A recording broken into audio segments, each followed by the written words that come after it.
Jeremy Keeley is an experienced facilitator and specialist in change leadership. He works with people and organisations in the commercial, professional, public, education and charity sectors. His clients include Sony, Aviva, T-Mobile, Oxford University and the Worldwide Fund for Nature. Jeremy, how would you advise the company to deal with its staff relationship dilemmas? This is an interesting situation. I would normally advise individuals, and in this particular instance, I would like to be advising Veronica Simpson, the HR director. The background is that the company knows that personal relationships are likely to form here because of the working hours and the intensity of the work. The HR director, therefore, should be very awake, very proactive, very in control of the situation, watching out for the warning signals of personal relationships creating a conflict of interest. With Peter Walters, the Chief Financial Officer, she should have set up a situation whereby he was not recruiting on his own, particularly where one of the members of the pool from which he was recruiting was a person he had an affair with. It's a very dangerous situation for the company, and tragic, actually, for the person who feels that they've been rejected because of the affair, rather than because of any skills at work. In the situation of Erica Stewart and Brad Johnson, Veronica Simpson should be warning both of the parties of the dangers of going into a boss-subordinate relationship when more than simply merit was the issue. She should be sitting with Brad Johnson, asking him what his real intention is and warning him of the potential disaster that he's setting himself up for. And she should be warning Erica as well, not for pushing her into it.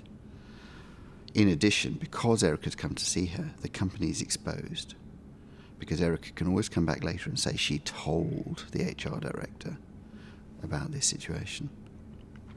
And in general, the HR director should be the one driving the policy, not the managing director. What do you think of the proposed policy options on work relationships? Well, they've put forward 4 options. So one is to ban relationships in the first place, or altogether. The second one is to have a love contract. The third one is that the team leader should be informed about a relationship.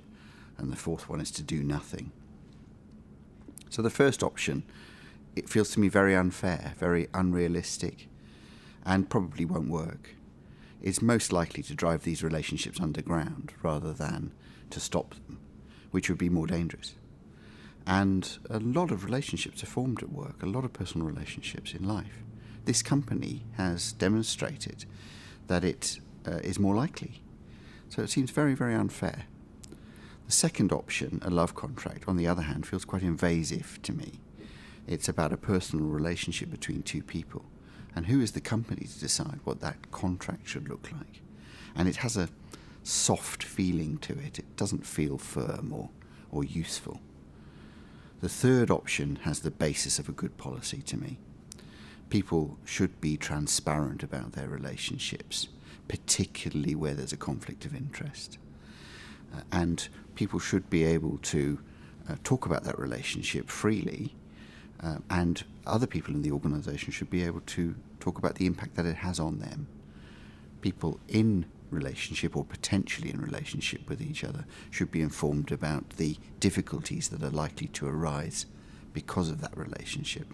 And a policy that covers those things is useful, including the possibility of somebody being dismissed if their relationship sets up an illegal activity, such as has happened in the first instance with the Chief Financial Officer and the person working for them.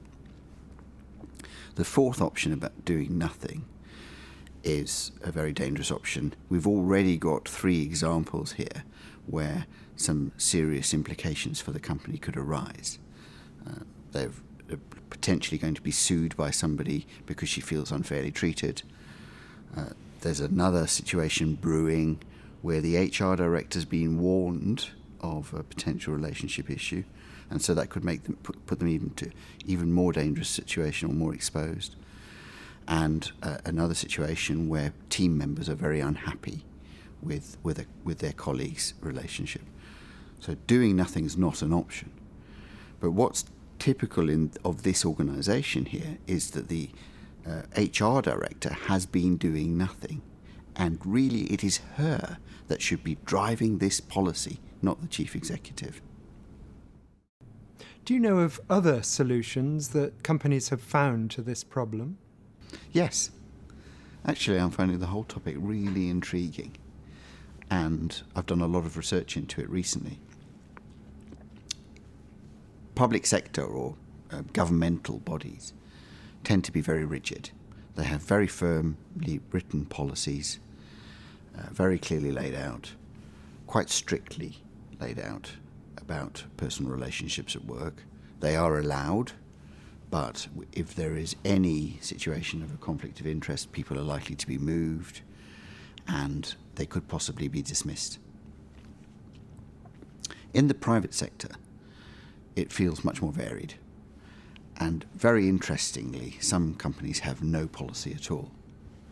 The companies that have no policy at all sometimes simply haven't thought about it, or actually are deliberately not having a policy because they found it might be prejudicial given the high preponderance of these relationships being between senior males and junior females, and therefore a fear that even the policy itself might be prejudicial.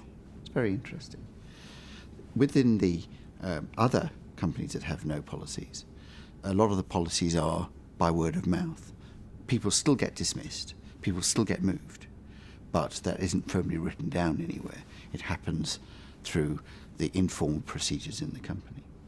And dismissals seem to be supported by the law in the majority of cases, from what I can see.